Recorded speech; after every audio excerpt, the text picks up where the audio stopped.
The focus of this video is, of course, fiscal policy. And what is fiscal policy? It is anything that involves government purchases and or taxes. So that's fiscal policy. So basically Congress, the legislative branch, the president sign off on a spending bill. That's fiscal policy in general. You can divide fiscal policy into several different categories. First, if it's something that requires a vote of Congress, it's called discretionary fiscal policy. So if they vote on funding more bridges or funding the military, that's discretionary fiscal policy.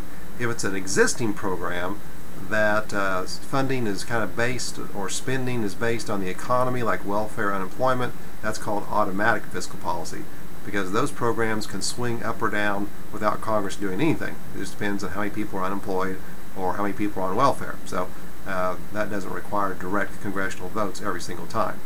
Also, you can talk about fiscal policy with regard to its effects. You can talk about expansionary fiscal policy or contractionary fiscal policy. If it's expansionary fiscal policy, then you're increasing government spending and or cutting taxes, and the goal is to increase aggregate demand and or increase aggregate supply. If you're doing contractionary fiscal policy, then your goal is the opposite.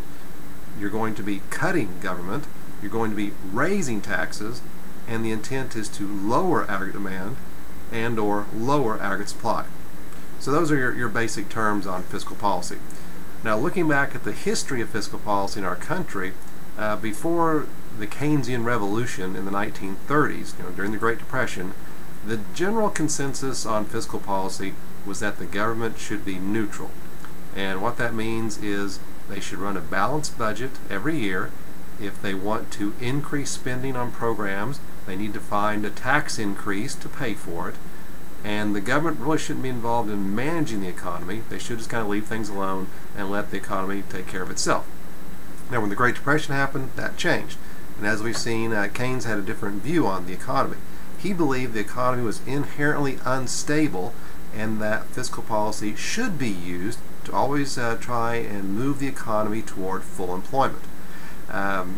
Running deficits was fine in his view. If you're in a recessionary gap, run a deficit, stimulate the economy until you get to full employment.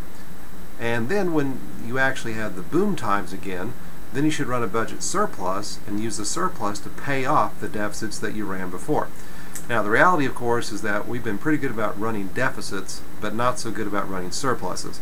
So over the years, we've built up a very large national debt of, at this point, about $16 trillion, because we're very good at running deficits, but it's politically difficult to run surpluses. So that's been a failing of policy. Now, as far as how fiscal policy works with fixing the gaps we've talked about, if you can remember the way the aggregate supply and aggregate demand graphs look, and then if you had a recessionary gap, the problem is that the current level of output was too low. Well, the classicalists say, don't worry about it. Natural forces will work through interest rates, prices, and wages, and move the aggregate supply curve to full employment. Keynes said no, that's not the way it's going to work. It's too slow. So he would use expansionary fiscal policy to change aggregate demand to full employment. That's the difference. And then for an inflationary gap, he would recommend the opposite. If you have an inflationary gap, then why wait for the classical model to work? You could just go ahead and do contractionary fiscal policy and move the economy by using aggregate demand shifts. So again, that's a big difference between the classicalists and the Keynesians, is the Keynesians would use fiscal policy to shift aggregate demand. One thing that always comes up as well is, should you use spending changes or tax changes?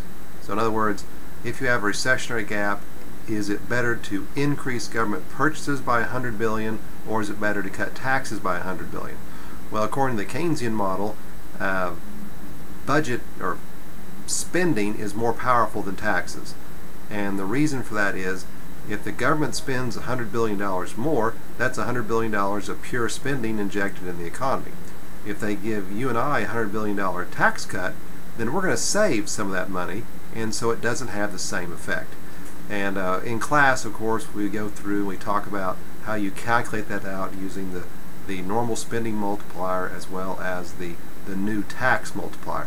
So can't really do that very well on a video, but be aware there is a mathematical way to work through the effects of a spending change versus a tax change.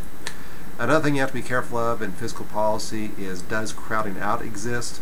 And that is when the government spends more money, do you and I spend less? In other words, does the federal spending push out our spending? And so that can be a concern. Another thing you have to worry about is lags. So fiscal policy can take a long time to go into effect because, again, we went through the 5 different types of lags. You've got the data lag, the wait and see lag, the legislative lag, the transmission lag, and then the effectiveness lag. So these all take time to work through, and so the end result might be that the problem has already been solved, you've got a new problem, the old problem is worse than it was before, or now the economy is facing something totally different and your new policy has no effect on it. So one of the dangers of fiscal policy is that it does take so long to go into effect. Alright, well, that's part 1 here to fiscal policy, so I will try and get part 2 up here relatively soon.